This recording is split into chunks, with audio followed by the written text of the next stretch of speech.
Hey, Shalom. Hey, Shalom. First off, I want to start up by saying all praises, honor, and glory due to Yahweh, by Hashem, Yahweh Shai, by Hashem, Rakal Kadash. That's all praises who the world calls God and Jesus Christ in the Hebrew. Their true names is Yahweh for the Heavenly Father and Yahweh Shai for his beloved Son. I also want to say double honors to the elders and apostles of Great Millstone, and peace and mercy to the hopeful elect, preaching his word in truth and sincerity. This is the brother Tazabah in Arizona, Lord willing, with another video to edify. This is something I was talking on the phone with a brother with, and something to be mindful of, man, because brothers catch hell, and we're ordained to catch hell because it says we're not above our master. He caught hell. He told you that thou shalt surely drink of this cup, and that cup was the affliction that he would go through. So we're gonna catch affliction. But at the end of all that, you have to remember what the unjust judge saith. That's what I'm going to name this lesson. So I'm going to just get into this, and Lord willing, it's edifying. This is a bad precept, man. This is Luke 18:1. It says, "And he spake a parable unto them to this end, that Slakia. And he spake a parable unto them to this end, that men ought always to pray and not to faint." Men ought to always pray and not to faint, meaning, you don't stop at all, man, because you have to fulfill scriptures yourself. That's what it means to be born of the Spirit. And it says, at least a man be born again, he shall not enter into the kingdom of heaven. So what does that mean as far as your part? You have to fulfill these scriptures, and the scriptures tell you, give him no rest till he make Jerusalem a praise in the earth. So you have to always pray. That it means always pray for the destruction of Babylon the Great in the 2/3. Always pray for the deliverance of the elect. Always pray for the return of Yahweh Shai. Always keep that in your mind. And not faint with it, man. You got to keep going with that. You have to keep going with that. Proverbs 4, real quick, and I'm going to go right back to that parable.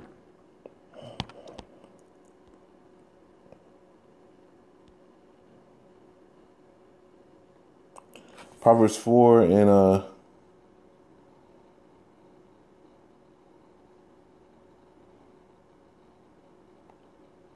23, it says, "Keep thy heart with all diligence." You see, keep your mind. What is our mind supposed to be? Think upon things above and not things below, right? So keep that mind with all diligence, for out of it are the issues of life. Put away from thee the forward mouth, and perverse lips put far from thee. The forward mouth, those lies, the falsities of this world, the wickedness that comes with everything that's dwelling in this body you have.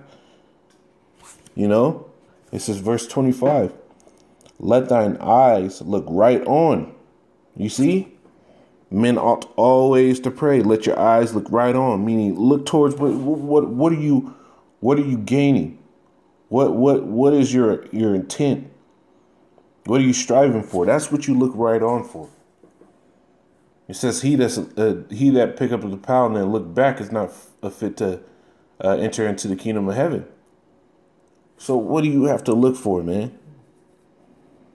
Keep your eyes. It says, let thine eyes look right on, and let thine eyelids look straight before thee. What does it say? I forget those things behind to push forward to the mark. That's part of you constantly praying.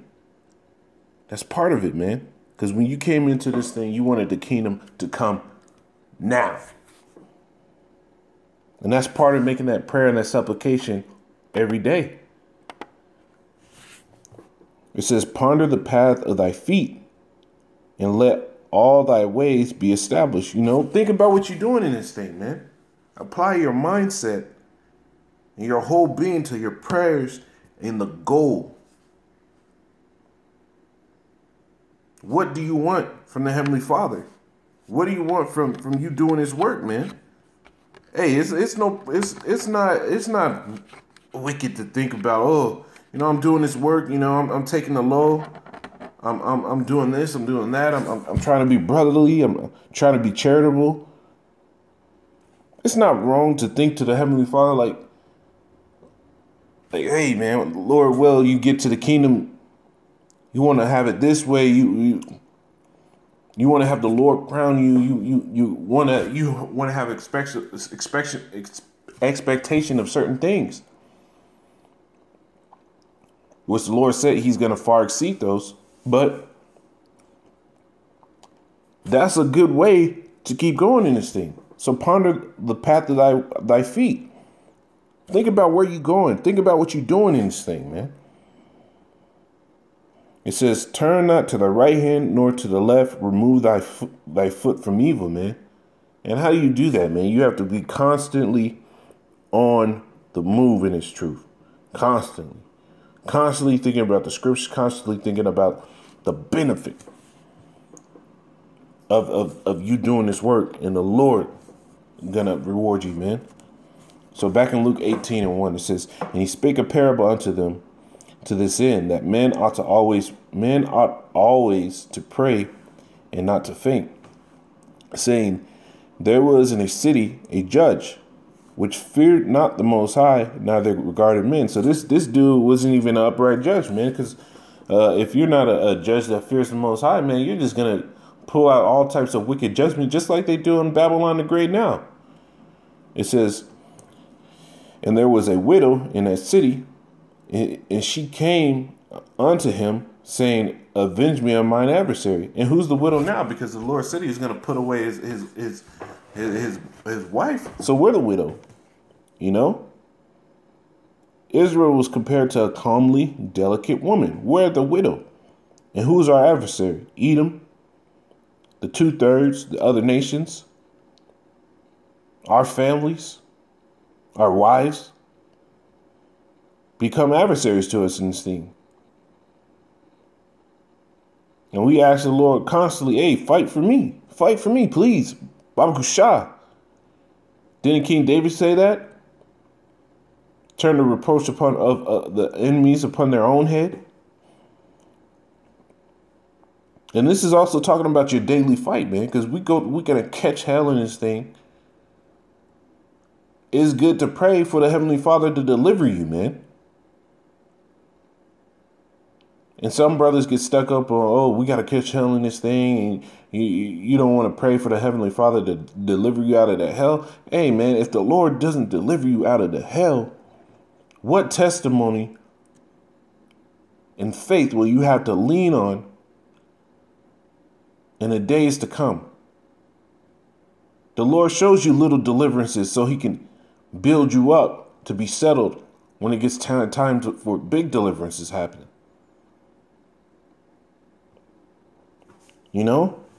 It says, and he would not for a while, but afterward he said within himself, though I fear not the Most High, nor regard man, yet because this widow trouble me, will I adventure, lest by her continual coming she worried me. So this unjust judge said, hey, I'm not going to help her out for the simple fact that she has a righteous thing she's complaining about. She's right in her judgment. None of that. He didn't give two fucks, man. Because quite honestly, the Lord can be indifferent. And this judge can be compared to the Heavenly Father Himself, because the Lord can be indifferent to our suffering, but the scriptures do tell you that the Lord cannot bear wickedness. He can't look upon it. But, this unjust judge, he didn't hear anything the woman had to say, even though she was justified. Because a lot of us have reasons why we be justified to want to get carnal in this world, to want to do this or do that or anything like that. But he didn't hear it for that. It said, yet because this widow troubled me, I will avenge her, lest by her continual coming she worry me. You see that? By you consistently being in the ear of the Lord, he's going to hear you, man. You doing the right things. You have a righteous judgment and you taking a low route. This woman didn't go and take it in her own hands, man. This is a true lesson for all brothers, man. It says, verse 6, and the Lord said, hear what the unjust judge saith. Shall not the Most High avenge his own elect, which cry day and night unto him, though he bear long with them? You know, hear what the unjust judge said, you know, and this is an unjust judge. We're talking about a just power. Yahweh Bashim Al-Shai. And we're crying unto him continually. Give him no rest till he make Jerusalem praise in the earth. We're talking about a just judge. Yahweh Bashim Al-Shai weighs everything in a balance. His ways are perfect. This wicked judge didn't fear the Most High, and he avenged this woman for her continual prayers, her continual supplication. And if you're a man in this truth and you're coming at it in a righteous mindset, hey, the Lord's going to hear you too. It says, and shall not the Most High avenge his own elect, which cry day and night unto him, though he bear long with them? I tell you that he will avenge them speedily. Nevertheless, when the Son of Man cometh, shall he find faith on the earth? And why do you say that? Nevertheless, when the Son of Man comes, shall he find faith on the earth? Because you have to keep that mindset of that constant prayer that the Lord is going to do what he's going to do. He's going to do what he said he would do. Now, he's going to judge this entire world and these nations. And if you're doing right and you're part of that elect number, he's going to judge your situation. You know? But this is something, you know, it's not only just against Esau, Edom, and all that, man. It's against any hell you catch in this truth, man. Constantly pray for the Heavenly Father to bring you out of it. Constantly pray for the Heavenly Father to, lessen your hell for a little bit. The Lord, if the scriptures tell you, the Lord ever liveth to make intercession for us. He goes to the Heavenly Father and prays for us. You know?